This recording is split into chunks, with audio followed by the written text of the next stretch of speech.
So we're very lucky to have Natalie and Helen with us today. Natalie and Helen are senior designers with Spotlight Joinery in Cape Town. Welcome, ladies, and thank you for taking the time to join us today. Thank you. We're going to start off, and let's start with Helen.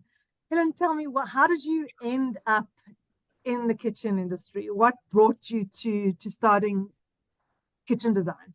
All right. So straight out of college, I actually went into started a job in the design and drafting departments in a furniture manufacturer company. So I've actually started my whole career in manufacturing.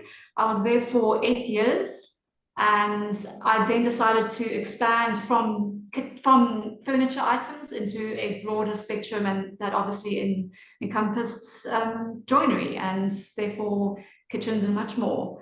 I did a tiny spell for an interior design firm for 1.5 years. That's ultimately manufacturing is where I wanted to be.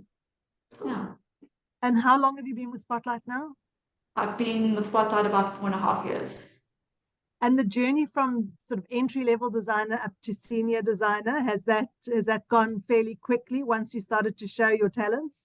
It did go fairly quickly. I think it helped that I had quite a large history in the manufacturing world. So I already had the knowledge of processes and standard sizes and how to work with specific materials. So that definitely helped me with my career in joinery. Yeah. I mean, just because we are talking to students here, I think that idea that you don't necessarily have to know about the manufacturing process to be a good designer is something that you need to think about, that a lot of designers think we can sit in our box and just make pretty pictures, but to know the fundamentals and basics behind how the units are manufactured and then installed on site is vital to you being a better designer. Absolutely, yeah. And Natalie, there's a preconceived notion that working in kitchen design is not particularly sexy or glamorous. Is this a fair preconception or not? I would say definitely not. As with every type of design, there's a lot of hard work that goes into it, but there is also a lot of fun and you get quite a lot of opportunities. So we've been quite fortunate at this company that we've done some work overseas. So I've been able to travel a few times locally, different parts of the country, as well as overseas to Seychelles. I got to go there for a project. Also having work gets published in magazines, international magazines as well sometimes. So there's quite a lot of exposure. It's not just sitting doing the end user's kitchen. You can do quite a lot of work that can be recognized, also restaurants and things like that. So a lot of people can see your work. It's not just something that's going to be done one-off and no one sees it. The world can see your work. Awesome. And obviously, people get worried if I'm going to enter the kitchen industry, I'm spending 24/7 designing the same U or G-shaped kitchen. Obviously, you do a lot more than just kitchens. What other things have you done other than kitchens in your daily activities? Oh, there's been quite a lot. Yeah, we can really just rattle off a list of things. I mean, so for example, in residential design, you're always going to have a kitchen, bathroom vanities, and bedroom BICs in your house. So that's just where you start. You then go on to things like TV units, display units, outdoor braais, headboards. Wine cellars. Wine cellars are big. Wall paneling is huge at the moment. Cinemas. Yeah, cinemas. Especially if you go more high-end residential, they're pretty much all does your oyster. They want everything. Pajama lounges are a norm. Bar areas, like private bar areas within the house. There's even been a ladies' bar area that we've done versus the men's bar area. Home offices and headboards, bunk beds, and that's literally just in the residential realm of things. You then go out to things like restaurants and nightclubs and cocktail bars, and there are, look at the bar counter there, look at the display unit behind the bar, look at the booth seating, look at the waiter stations. Go to an office, a doctor's room, go to the gym, go to a nightclub, go to a boardroom. You are going to see joinery and built-in items everywhere you go. Hotels. We've actually just had one of those. We've just got a big hotel. Think of front desk, think sort of everything within a hotel room. All the suites. The lobby, the sauna, the spa, the restaurant within the hotel. It's remarkable how much joinery you actually see in your interior design projects. So I think advice as well is if you're wanting to widen your scope as to what you do, then you look at what kind of kitchen companies you apply to. So you'll get kitchen companies that focus predominantly on kitchens with a little bit of extra side hustle. And then you get kitchen companies, which are actually joinery companies, and they will expand on a wider selection of items like you guys do. We do an absolute, full turnkey scope here. We will not limit ourselves to just doing one part of your project or a client's project. We will take on whatever you require for your joinery needs. There's no limitations to just a kitchen. Yeah, fantastic. And then Natalie, if you're going to say, let's take us through an average day. How does your average day look? What sort of things do you do in a average day at Spotlight? Okay, so we pretty much handle the design side of things. So it's concepts, it's the technical drawings, it's the service drawings and sending to the builder for his permanent electrician. It's the costings as well. We need to do client meetings, so it's engaging the client, presenting to them, sourcing samples. Yes, it's also communicating with our own suppliers, such as our metal workers, our spray painters, etc. And that I actually find that quite interesting, because now we get to learn a bit more about their industry and how to bring their products within our product. So there's a little bit of R&D going on as well, which is quite interesting. Yeah. So we used to deal with the clients directly. Our company sort of changed there a couple of years back, so now we have client-facing members of the team who deal with that aspect as their main priority, and then we are focusing more on design. It was just working out better in terms of turnaround times for projects and just making sure that things were running a lot more smoothly. But there are obviously other companies where the designer will handle the project in its entirety, so they will deal with the client directly. They will be doing phone calls, the emails, they'll be going to sites regularly to do site checks. We also do, as designers, need to do that as well. Towards the end of the design aspect of the project, we'll go to site, do site measurements. So I mean, it is quite involved. It's quite varied what we actually do. It's not just sitting at the computer all day. Absolutely not. And that's where you are. Yes. You are moving around. Yeah, and then I mean, because we have our factory right next to us, we get to walk around our factory, inspect our work, talk to the guys on the floor, ask questions. How can we solve this problem, maybe? And it's really nice just to be able to see your work come to life right there in front of you. Oh, awesome. So Nila, I'm going to let you chat to the ladies about some projects they want to share with us, and hopefully we'll inspire some of the students as to what they can be doing. Yeah, sure. Okay, so you guys are welcome to share your screen if you want to show off some of your work to us. So what are we looking at first? Okay, so this will be one of my projects that was completed, I think, 2021 or so. I'm going to show you some renders of the initial concept that we showed the clients. Okay. Can you see what's going on here? Can you see we just see the small thumbnails. Oh, because this is obviously another window. Okay. We're just going to stop sharing for a sec and try again. Can we do you think we'd rather do screen? Yeah. Okay. All right. There we go. Is that better? There we go. Yeah. Okay. So this was a project we did in Fresno. It was on Head Road, and Head Road is the very, very top road against Signal Hill. In fact, our president's Cyril Ramaphosa lives on Head Road. He has 2 houses there, and this client lived about 4 houses down from Cyril. Nice. It was, we got to drive past Cyril all the time. Well, he wasn't there. But so this was between a 3 and a 4-story house. We did the first 3 stories in 1 year, and then the next story came the following year. And the whole project was in timber veneer, oak, and walnuts, which I can say now is a more expensive material. Yes, so yeah. budget here was very nice to work with. We worked with a lovely architect as well. And I'm just going to take you through. This was our initial kitchen design presentation for them. I mean, your This was- renders are excellent quality. That must help you a lot when, you know, selling that really dream does. to the client.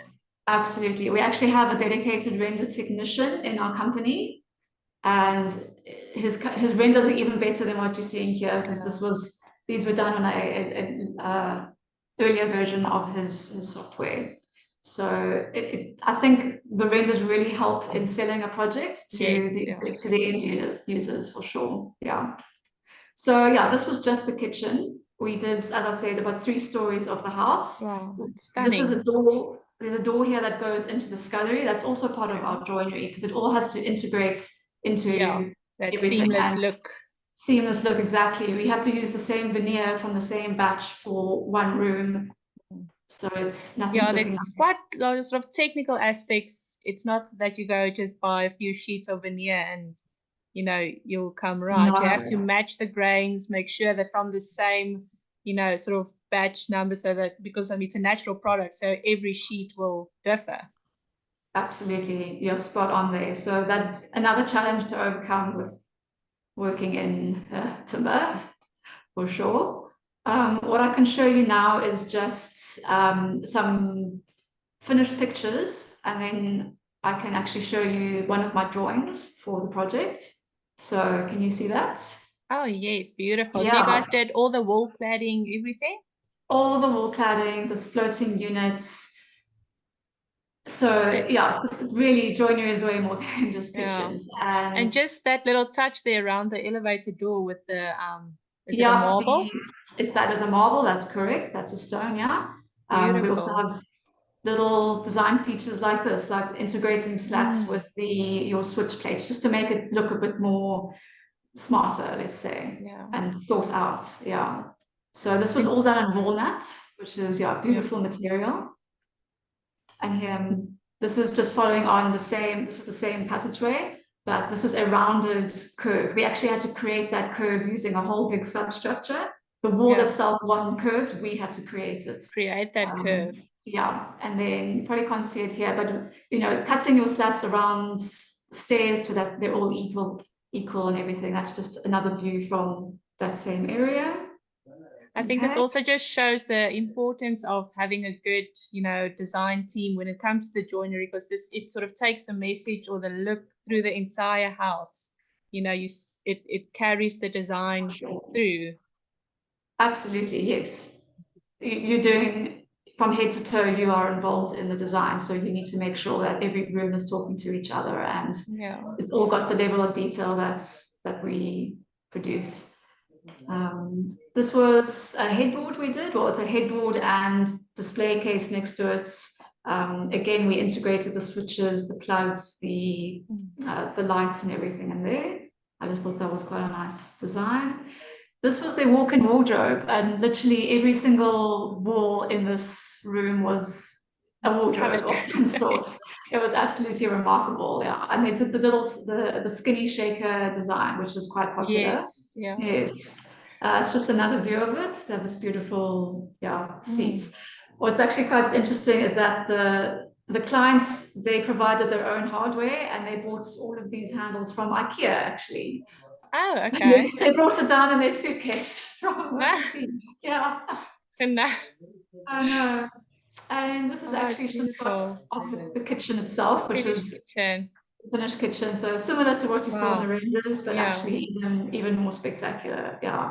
That was a really, really long island with very big overhangs and lots of. And obviously with a high-end project like this, like you mentioned, the budget was endless, but was it like communicated to you so that you had to stick within a certain budget? So it can vary the way that we do things. Sometimes we tender on projects, meaning that there are maybe 4 or 5 other companies also costing the same project, costing the same work, and the quantity surveyors and the clients will then decide, after looking at the 5 different prices, which company they would like to award the tender to. Then the other way is that we have a lot of return customers, like return interior designers, who we have really good relationships with. They know how we work, we know how they work, and we'll get the job, not necessarily regardless of the budget, but we'll then work with them to try and bring the design within the client's budget. In line, yeah. Absolutely. What's lovely about residential design is that it's more of an emotional thing for the clients, and so they're willing to maybe stretch their budgets a little bit further. Dreamed about this, and precisely, they'll find the extra little money to make it happen. Absolutely, yes. It's stunning. It's beautiful. Congratulations. There's a lot of hard work that went into that. It's like your baby when you. Thank you. Yeah, no, you're quite right. You're quite right. Yeah. And then I can quickly show you one of my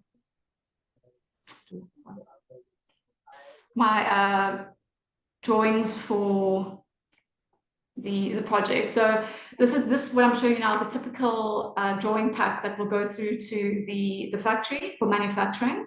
And this one is the kitchen island specifically.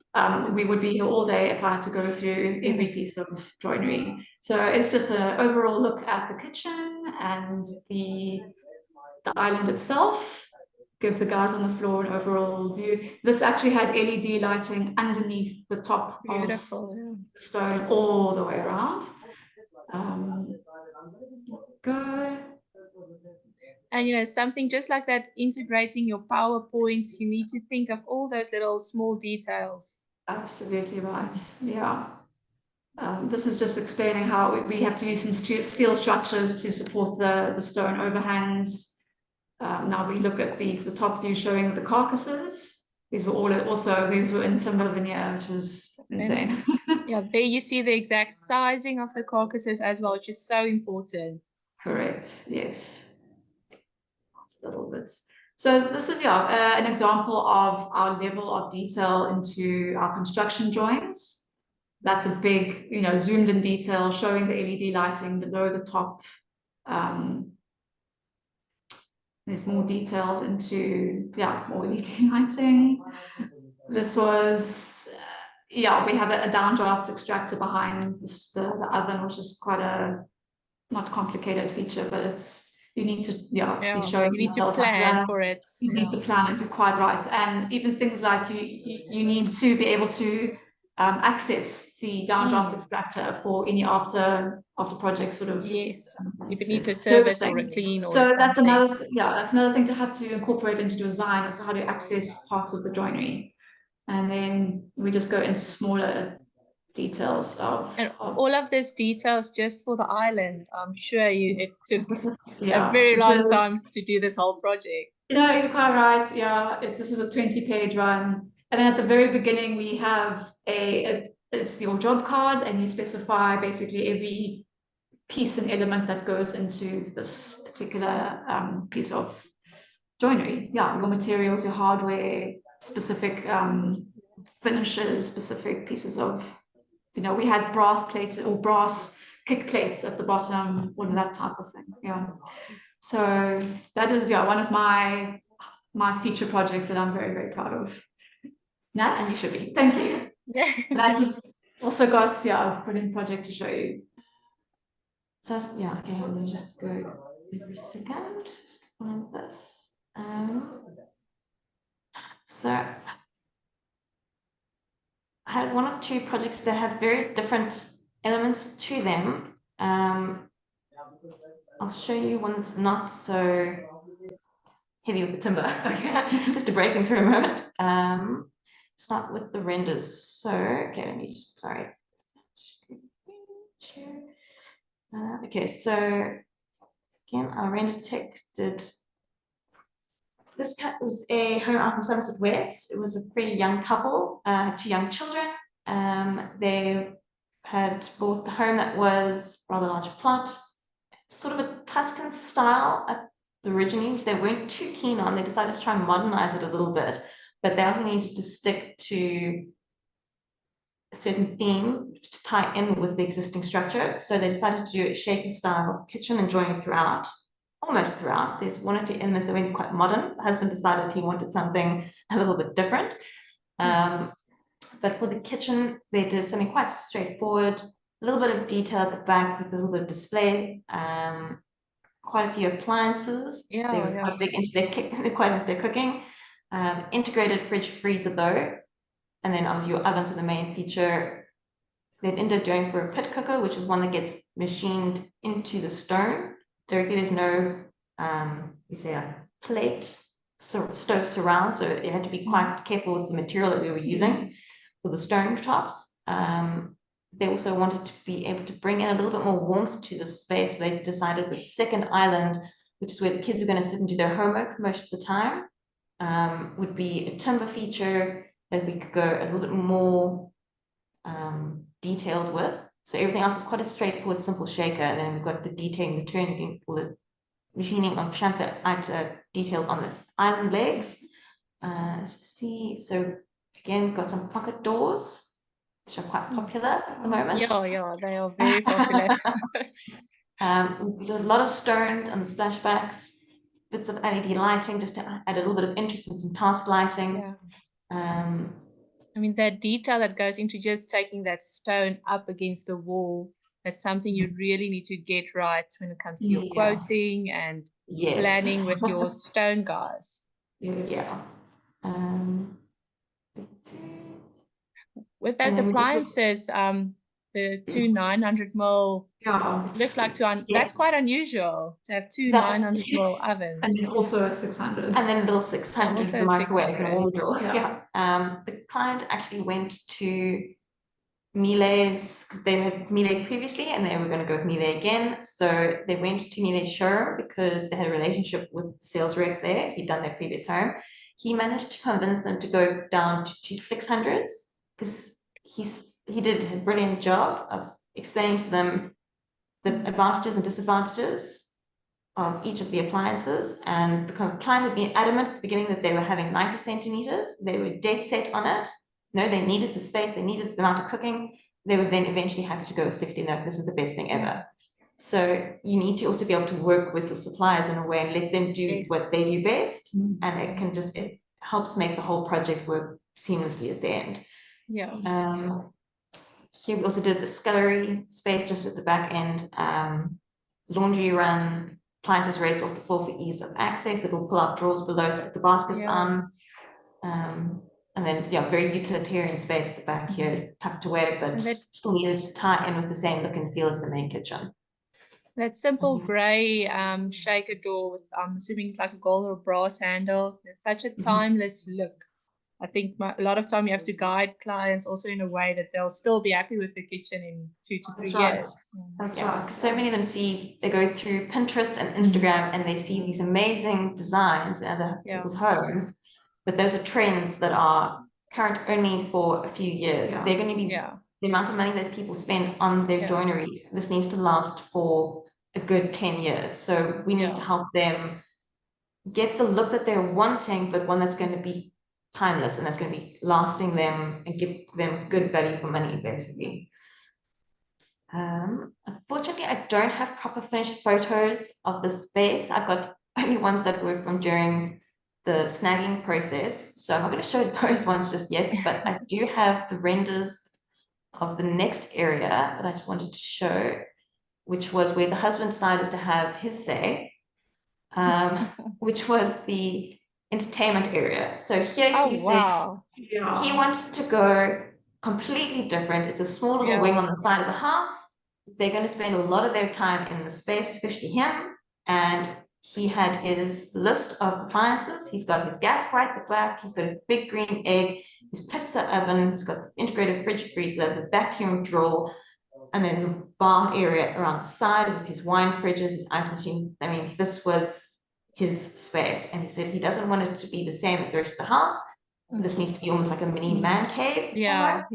Much more masculine, you know, than the kitchen. Yeah, it had to be hard wearing. It needed to take a bit of a beating, but it still needs to tie in a way to the rest of the house. So we've got one or two other elements in the joinery where we've got timber and slats. So just to sort of break the dark, monotonous look at the back, we've got some timber elements for the island. We've done curved edges on the seating sides, little curved details by the seating, slats all the way around. We've got timber, the well-lit unit inside for all his drinks canisters, glass fancy items that he wants to display. And then we've continued the slatted detail, which you can kind of see at the back above his custom extractor, which he had somebody made specifically for him for his intense cooking that he was doing at the back, and continue that detail through on the side as well by the wine bar.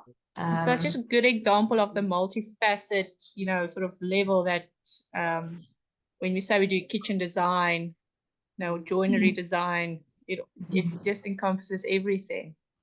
Yeah, I mean, he even had us make a specific space for his pits paddles and the brushes that you need to clean. We have to have that there. So there's a steel plate on the side of that joinery unit so that when he puts his paddles up, metal doesn't scratch the Juco. So there's always little things that you have to take into account when you design, and then special steel structures for the worktops on the back to take the weight of his big green egg, because that thing weighs a ton, as does the pizza oven. You're limited with the types of materials you can use for the worktops. So here we've done, I think it was a leathered thin black granite, because it can take the heat. Your standard engineered stones can't take the sort of level of heat that those appliances generate.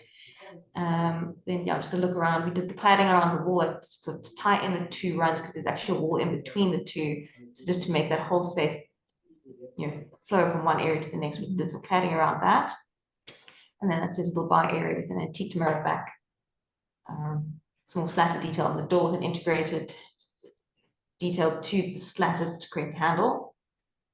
Didn't come out quite right, but anyway. And then he's behind there is his little entertainment area behind with the TV. So we've continued the same sort of detailing with curves and slats, which is a very dark area. Slats behind the TV there as well. So just keeping things quite continuing that sort of theme throughout the space. And I think I do have one or two photos of where have I gone? Area. So that is the end result. The end result. So this is when Sky's moved in. He's packed out some things on the counters. His interior designers put some furniture items in as well. So this is also where we collaborate with other designers and architects and things. So they have their interpretation of how the overall look and feel for the home needs to be. We come in and then focus mostly on the joinery, but it does still need to talk to the rest of the house. He had quite a collection of glasses. There's a lot of glasses. And canters. He had quite a lot, so we had to accommodate all of those things. And there's that unit. So that's actually his vacuum drawer to be able to seal and marinate special things. Oh wow! But we've worked in with the aluminium Vogue doors, so it looks almost as if it's part of one piece. To integrate it into it, the whole look. Yeah. And then I think I have, that's just the one other one. So custom metal bin for all of his pellets and different flavored pellets to go in with big green egg, and the bits of wood for his other outdoor bright. He had a place for everything. Yes. So, and everything had to be hard wearing and take care of maintenance. So there was a lot of, it looks very simple, but there's actually a lot of work that goes into it behind the scenes to get to that point. Especially like when you say with the stone, being able to take the heat. It's not that you can just pick the nicest one. You really have to do your homework as to if it's appropriate for the use. Yeah, correct. I think what Nats has achieved here so well is that a client will come to us with, these are all my demands, these are all my needs and requirements. These are the things you need to put in this room. Okay, here we go. Make it look beautiful. Exactly. Make it happen. That's where our design skills and our training will come into play there. It's stunning. It really is beautiful. His study. as well. So this was also part of that wing. So he went all out in the darks theme, which we had to continue, and then he wanted display for everything. So practical space. It got a bit crazy with all his display items. Yeah, But, unfortunately, yeah. the client still needs to move in. Exactly. So sometimes when you see the design on the screen, Yeah, once they've moved in, you sometimes don't get the exact same feel for it, but of course. it's Yeah. what he wants. And so Yes. as long as the client is happy, that is the end goal. Yeah. So, yeah. Wow, guys, that's beautiful, absolutely stunning. I mean, two things that stood out for me is the detail in the shop drawings. I think a lot of design students don't kind of realize how technical you have to get, particularly on a complex project with your shop drawings, and how important that relationship and communication between designer and factory is. And then the other thing is in the renders, even to the minutest detail. And one thing that stood out for me, because I have background in appliances, is that whenever you had an integrated product, you always saw the ventilation grill included in your render. Yes. And I think for a student perspective, as you are increasing your skill sets in renders, remembering to put those functional aspects into the pretty picture so the client knows, well, I am going to have a grill here and I will have to see it in the kick plates, etc. It's not going to just be seamless. So it helps you then to avoid misunderstandings moving forward. So the more accurate your render can be with those kind of things, the less likely you are to end up with a dispute with the client down the line. Yes, But manage expectations. Yeah. Just to end off, because I know we've stolen quite a bit of your time. So one last question for both of you. And Natalie, would you recommend kitchen design to sort of a third year, fourth year design student, and why? Why would coming into our industry be a good thing career-wise? I would definitely recommend it. There's a lot of variety in this line of work. It's not just kitchens, as you've seen. There's residential, there's commercial, there's hospitality, and as joinery, you're going to be dealing with potentially all of those. You know, the options are pretty much endless. There's a lot of challenges that come up, but it's the problem solving, getting the creative and the practical and the budget constraints all to work together. So there's never a dull moment. It's always going to be interesting. Yeah. And Helen, last question for you. What piece of advice would you be giving sort of a second, third, fourth year interior design student when they are setting their career path and looking to leave? What is key to make sure that they can come out there and find a job? I mean, finding jobs is difficult nowadays. Yeah. What advice do you have for them? I mean, this is more of maybe from a personal experience, but I would encourage students to actually get experience in both sides of the industry. So go work for an interior design firm and place the order with your manufacturer, be the client, so to say, and then also get experience in the manufacturing realm of interior design, where you are receiving the order and you are manufacturing the order. And from there, you can decide which side of the industry actually talks to you better. And it also gives you a much better understanding on how the two industries or the two sectors work with each other. It'll just give you so much more insights into how to order your joinery, you know, if you do go back to interior design. Running your own firm or working for an architecture firm, maybe. This is what I did, and I much preferred the technical side and technical detail design of manufacturing. And I've got to say, in terms of salary expectations, you're by no means going to be earning any less by working in manufacturing and the design and detailing of furniture and joinery. I think everything's really on par. It all depends also on your experience levels and the role that you play within a company. Well, guys, this has been awesome. I think we've given the students a lot to think about. Thank you for letting us steal your time. Thanks to Bo for letting us steal your time, because I know how busy you are at Spotlight. And have a great week further. Thank you so much. It was our pleasure. Thank you so much. Thanks, guys. Bye. Thank you. Bye.